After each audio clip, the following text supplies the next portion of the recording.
So within those first 90 days, I think you want to be able to check in as much as you can and see if there are um, individual, like smaller milestones that you need to complete. And also, I think take advantage of that time where you are still learning the organization and to meet people, right? Understand the culture and like get exposure to a lot of different people.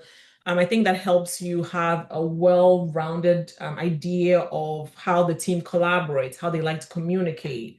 But I think it's important to be proactive in checking in. You have the job description, but you want to check in to understand what does success look like to your leader beyond what is stated on paper in those first 90 days. And then within that, checking in frequently to see if you are on track and if there are some like really like smaller milestones and things that you can support with as you are going through your orientation period.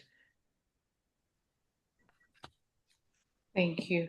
Would like to remind all of us that you can drop in your questions in the chat box. Any question you have regarding um applying for a job, what to apply for, any question relating to job application and the process you go through, what interview related questions, please drop it in the chat box. We'll read it.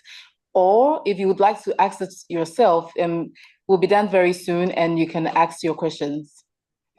So, Madam Egyirba, I would like to know the most effective way to follow up with someone after a networking event or informational interview to ensure that that the connection lasts. After you've gone for an event during work, activities, and you're taken somewhere, how do you establish a connection with other people, and how do you make sure that that connection lasts? Mm-hmm.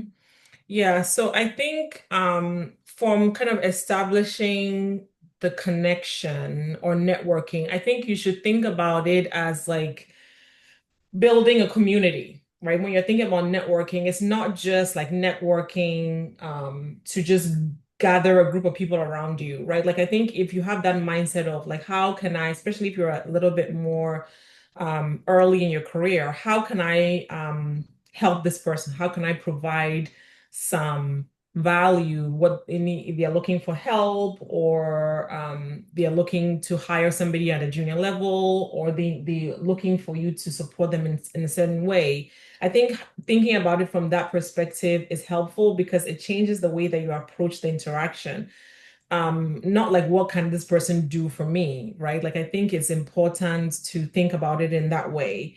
And then I think when it comes to like you meet a lot of people or you have an interview and then you are stepping away from it, I think it's important absolutely to follow up. Like you have to follow up. Don't just kind of say bye and go.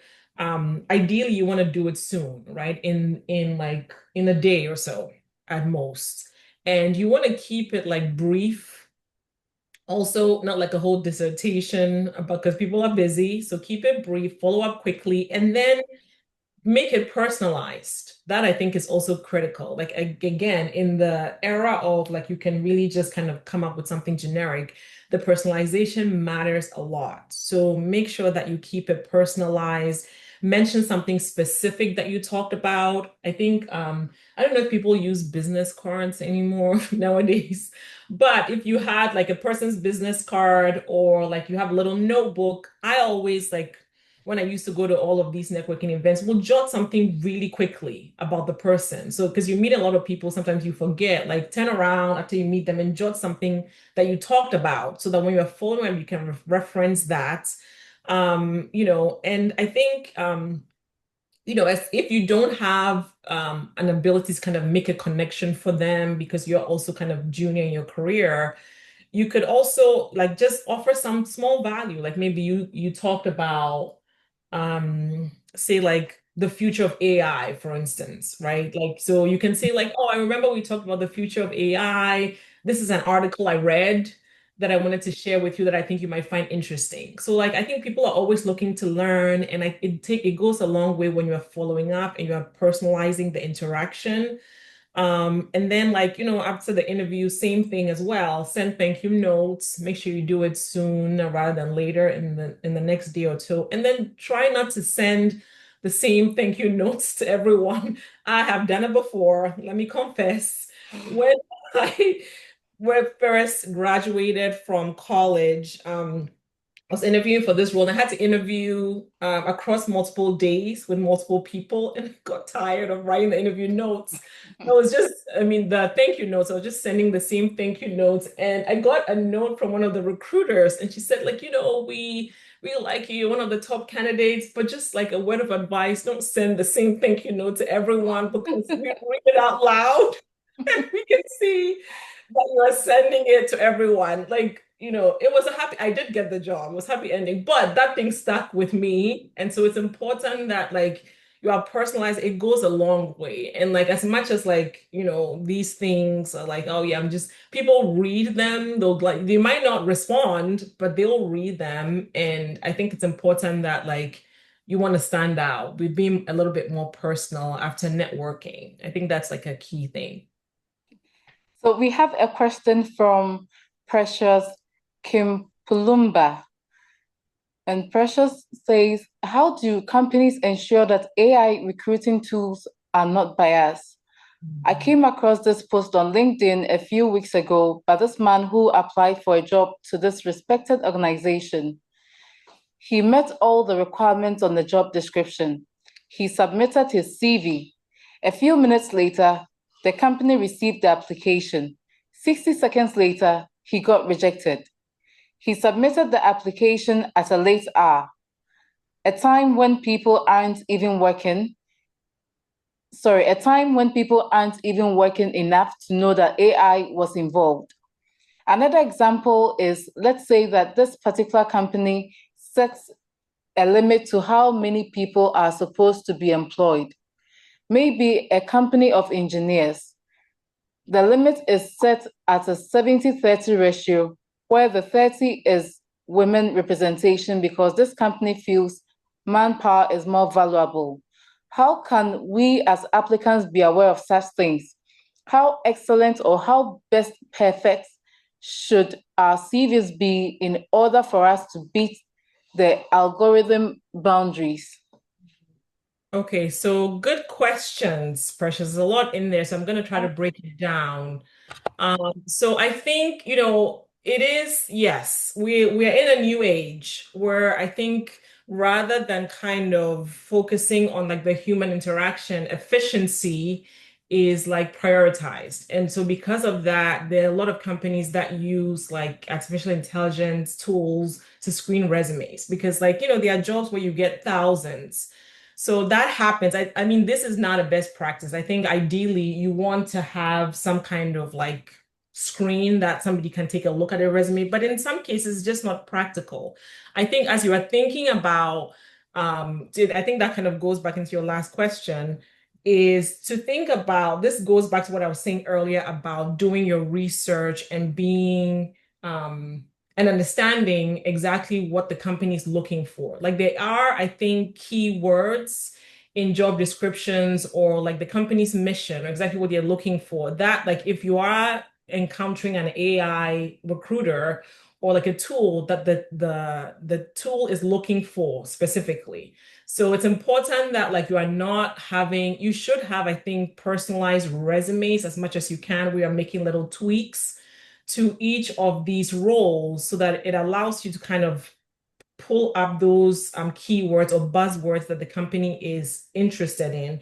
If they are like, if it's engineering, so it's technical, there may be some software or hardware experience that like you need to have. It's important that these things are mentioned often in your resume, as if you have the experience. Obviously, don't make it up because, but I think it's important that you are personalizing it. So I think probably what happened here is like it scanned it, it didn't see a match in terms of like what they're looking for as in terms of keywords. And then that I think kind of got him rejected. That I think is unfortunate, honestly.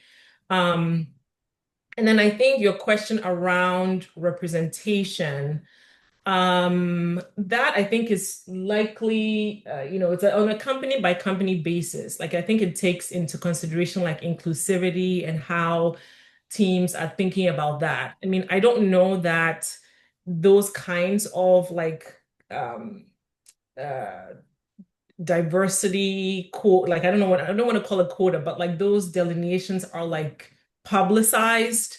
Ideally, I've done quite a bit of work in inclusive hiring. I think ideally what you should be thinking about in inclusivity is not necessarily like those traits or person like male, female, but really thinking about like the diversity of background and thought that they are bringing into the role, right? I think that's what thinking about your organization today, your team, what's missing, and who has the things that will kind of come in and complement the skill sets on the team.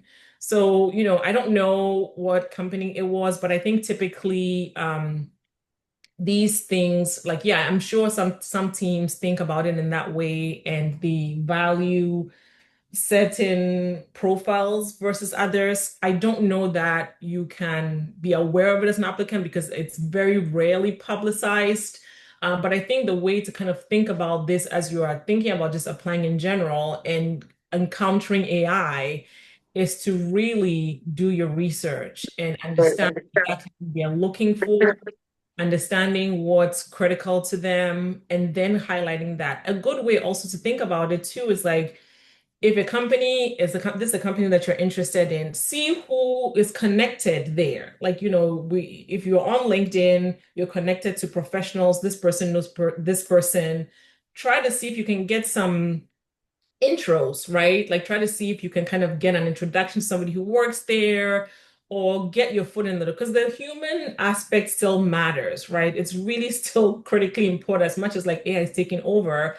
If you make a connection with somebody, hey, I'm applying for this job. I just submitted my resume. Is there a way that I can get in touch with this person? Can I get like 5 minutes of your time for an informational chat to tell a bit about my background and experience? Try to do that, go beyond just the submitting of the resumes. Maybe like they might be too busy and not respond, but at least your name like might trigger something, right? Like, oh, I've seen this name before.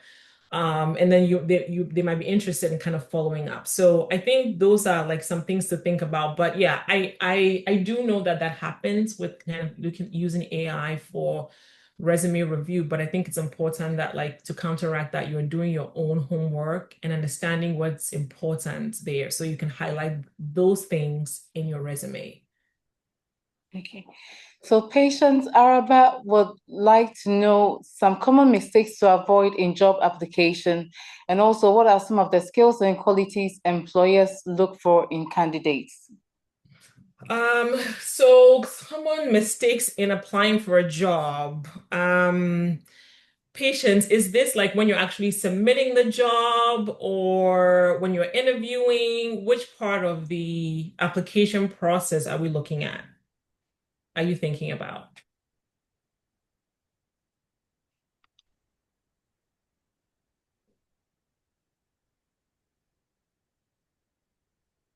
Patience, are you there? I just want to make sure I'm addressing your question directly. When you're applying, okay. I think when you're applying for a job, okay, so one of the things I think comes across is if you are applying for a position and not necessarily understanding what it is that you want to do, right? So I think before you even begin the job application process, it's important to have some like self-reflection and think about what it is that you want to do, right? And I think that helps you identify opportunities that like align with your skill set. Again, when you're starting out in your career, this is like exploratory, right? Like if you're applying for an internship or your first job, there isn't like, you shouldn't feel the pressure of like, this is what I'm going to do for the next 30 years. Like you are trying to understand what you're good at, what you're interested in, but you can't just start from a place of, I want to apply for a bunch of things and see what sticks. I think first starting with a point of self-reflection to think about what are the things that are interesting to me. Like, maybe you did this major but you're not really interested in doing a role that's aligned to that major. So, like, what are the things I like? And then starting to look for jobs that align with that. I was a political science major in school. I've not done nothing related to political science. Like, I think it gave me some good foundational skill sets, But I think, understanding the things that I loved and was interested in and like mentoring and guiding and supporting students, those are the things that like drove me into my first few roles. So I think that's something to think about when you're applying. One of the common mistakes is like thinking about like, I want to do all of these things, apply to all of these areas without necessarily having some self-reflection and understanding what exactly you are interested in. And I think that goes back to some of my earlier comments because it helps you having conversations with people, reaching out to contacts, like all of those things. If you are self-reflective and understand interest and passion, it comes across when you are talking to people, and that kind of makes you a little bit more genuine applicant. And then some skills and qualities employers look for in candidates. I think most people who apply for roles meet most of the requirements, right? Like you read the job description, you're like, yes or no, right? Like if it's like, okay, there's no way I can do this job, like, you won't apply for it. Like, you look for something else. So for the most part, I think that piece, you have some of the things that align with the job description. I think some of the skills and qualities are like just being having like a learning mindset, right? Like I want to grow, I want to learn. You have an idea of what it means to do this job. You kind of get into the role, but you're coming into the conversation also understanding that like, there are some aspects of the job that are not necessarily going to be so exciting and great because it's a job. But then I want to learn, I want to grow. And I think those skills and qualities even when you are talking the interview process, be able to demonstrate that I have all of this background, so my skill set is my background, but I'm also looking to kind of learn and grow and contribute as I go along. I think those things go a long way for an employer. Like you're able to demonstrate that like learning mindset, the growth mindset, and you are here to add value. Being scrappy, being able to kind of demonstrate that you are able to be agile and go with the flow because in organizations things rarely go according to plan, right? I mean, for the most part, like, things will be checking on, but there'll be lots of instances where things don't align. So being able to demonstrate that like professional flexibility, that you are agile in the way that you approach partnering with people or collaborating with people. I think those are skill sets that really stand. And then you are looking, yeah, to grow and then learn. That I think are things that like employers would appreciate in a candidate. Thank you. I have two more questions here that I want to ask you, but if you still have a question, do not hesitate to put in the chat box, please. So as we move on in our careers, we'd love to build a brand for ourselves. So in the world where a lot of people are doing so many things, world of noise, how Mhm. can someone create an authentic personal brand that stands out without seeming inauthentic or too polished? And Mhm. how can this personal brand help us to someone who is not actively looking for a job? Mhm. Yes. So yeah, we are in the age of like polished, like Instagram, TikTok, influencers, everything looks perfect. I think it's really when you bring it kind of in the professional sense, you just want to be yourself, like quite simply, and just don't try to be something that you're not. Like I think it's like sounds pretty simple, but I think it's important, right? Like if you are building a professional brand online or LinkedIn or whatever platform you're utilizing, it's important to kind of show what you're passionate about, yes, but I think it's authentic to show things that you are not so great at, you're struggling with, that you're learning, right? I think being able to kind of show, not sharing only your successes, but your failures and things that you're currently learning, what you're struggling with, sharing articles, for instance, that you read, but also, or you're interested in, but also showing what you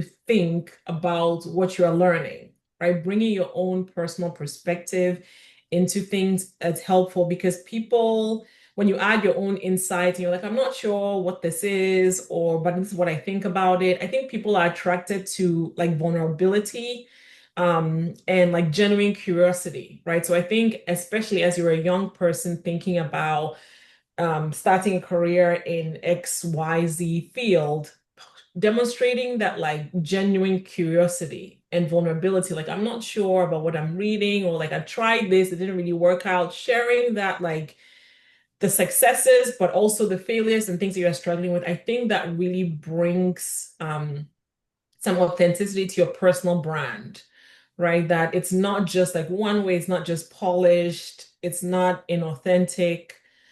So think about balance. Like balance is a good word. Like you want to show things that you're doing well, but also what you're struggling with, what you need help with, and what your opinion is. Obviously, do it like respectfully, but what your opinion is on what you're learning and reading about. Yeah. Okay.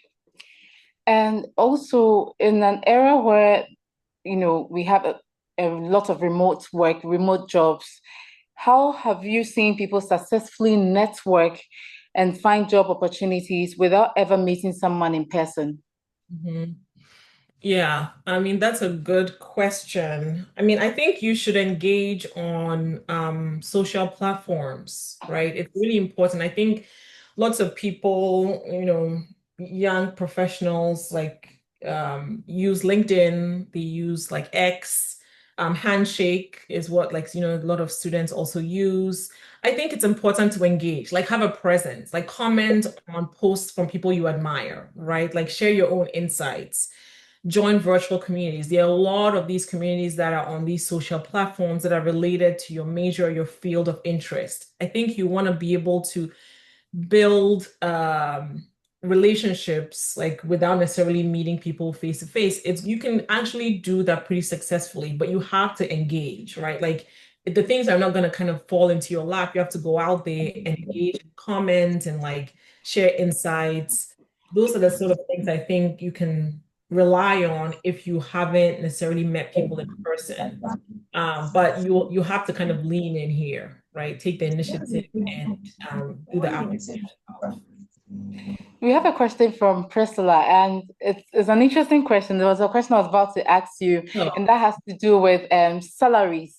So, when you go for an interview and you're asked about your salary expectations, most of the time we fear we might lose the job. So, mm, either we say whatever they'll give us, or something below what we're expecting is what we mention to them. So, if you go for a job, if you go for an interview, and you're given the opportunity to mention your salary, what is the proper way to go about it? And also, how do you negotiate, your salary? Let's say they tell you they'll give you lesser than what you mentioned. How do you negotiate it respectfully and mhm. without fear to still get your Yeah. job? Okay, yes, good questions. And it's always like a sensitive kind of topic. So I've been on both sides. Like I've been a recruiter and a hiring manager, so I've kind of seen both sides. I think for me, my rule of thumb is always ask, right? Always ask the question. Like you're offered a salary, you are off, this is the offer. The worst that they can say is no, right? Like I have actually never heard of an offer being rescinded because you tried to negotiate for a higher salary. Like, I mean, obvious, unless like you did it like in a crazy way. But I think as you are thinking about like the thing, there's some things to consider though as you are thinking about like negotiating. Because oftentimes like when offers are made or like a position is salaried at X number, there is typically a salary range that an employer has in mind, right? So there's like a high, mid, and low point. Um, most offers are probably somewhere in the middle point, depending on your background experience. But then there's also things that the company has to take into consideration about, like, I think, pay equity with people in your peer group, all of those things. But there is a range. So more often than not, there is some wiggle room around the salary that you're being offered. But as you are asked, you don't want to leave money on the table. So it's important to kind of negotiate. If you feel like the salary isn't quite what you had in mind, I think you should absolutely negotiate. having said that though, the key is to do it in a professional and prepared way, right? Like be, obviously politely, but professionally and be prepared.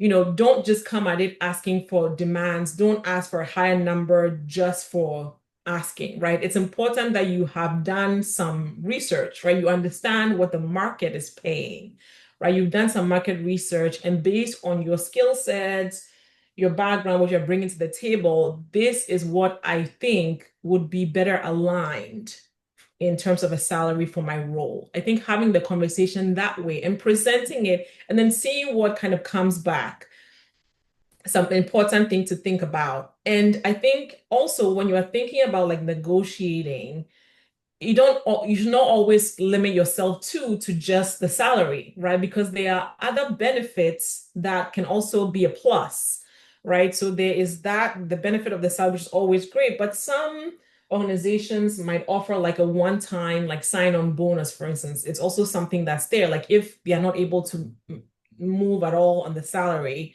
maybe there's a one-time bonus that they can give you, or there's like extra vacation days. That's also like nice when you are kind of negotiating, or like a flexible work schedule, being able to work remotely, like another extra day a week.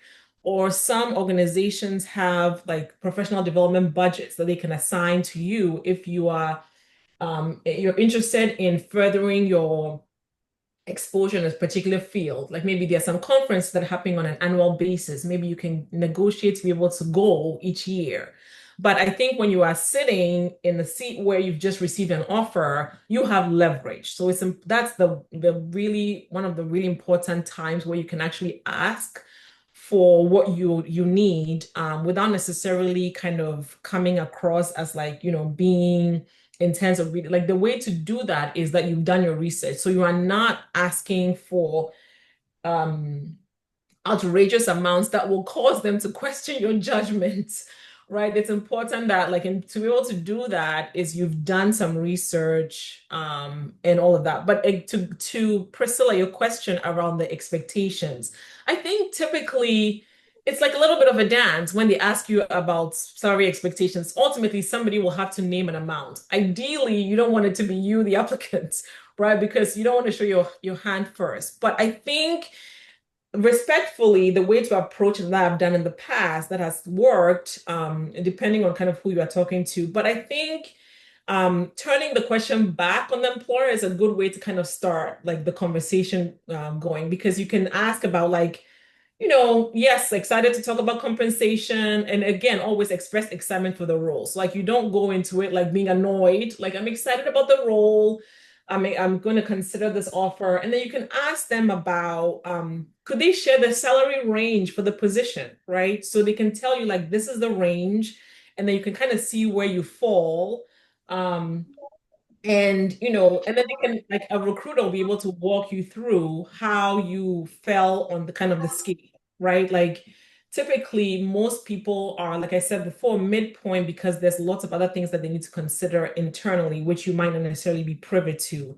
But I think it's, be able to ask to share that, or ask that question about what's the salary range to see kind of where you fall. And if they are not kind of forthcoming, you're insisting about like you share your expectation. I think it's appropriate to name an amount, but again, you should do it from a place of being informed, right? Like don't just say it because based on your previous role, but looking at the organization that you're in, the industry, and if you can talk, if you're talking to people and they are comfortable sharing, that's helpful too. But you have to understand kind of what the baseline is. And then you can maybe say like, in this range, right? Like always think about it in ranges. Like it's probably not a good idea to have an absolute amount because you want to at least like have a little bit of a high point just in case.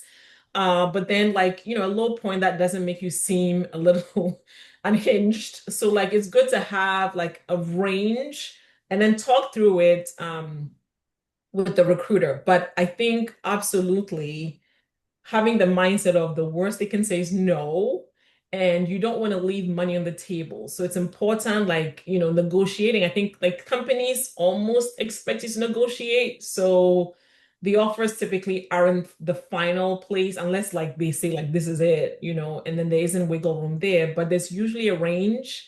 And so it's important to kind of understand what that looks like and where you fall in so you can kind of make an informed decision when you are asking for more. And don't forget the extra benefits too. That's important. Like you can get some extra things there. Yeah. Okay, thank you. But I have one last question from someone also talking about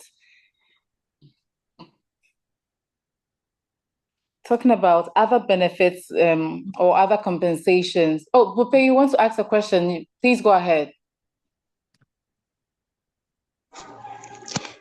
Yes, good evening, everyone. I hope you're all doing good. This is quite an insightful session. I'm actually enjoying it, but I needed clarity on something. So, when it comes to applying for a job and you reach at the interview stage, so I had a scenario where my friend came up to me and they had gone for this interview and they told me how they spoke about the accolades they have.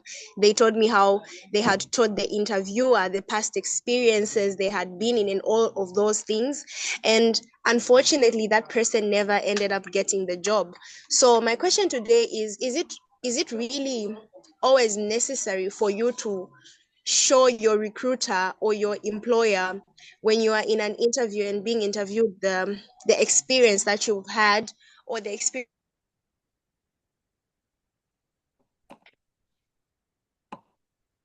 I think we lost Bupe. I'm gonna see if did we lose her, Anna? If I can get at what she was trying to ask. Okay.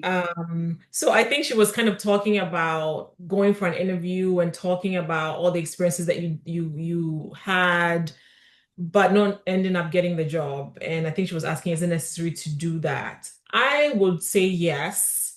I mean, it's a very competitive landscape, right? Like, it's not, I mean, as much as like, everyone has this like impressive resume, you see people are like, oh, they've done all these great things. Like the no's that they probably had are more than the yeses that they got, right? Like, I've applied for multiple things and been denied. Like that's just part of like being a professional and expressing interest. I think you always want to put your best foot forward, right? Like even if you don't necessarily end up getting the job, it's important that you're able to talk about like what you've done, your experience, your background, because even if you don't get that job, you stand out, right? To the recruiter, to the interview. I've had folks that have Oh my interviewed god.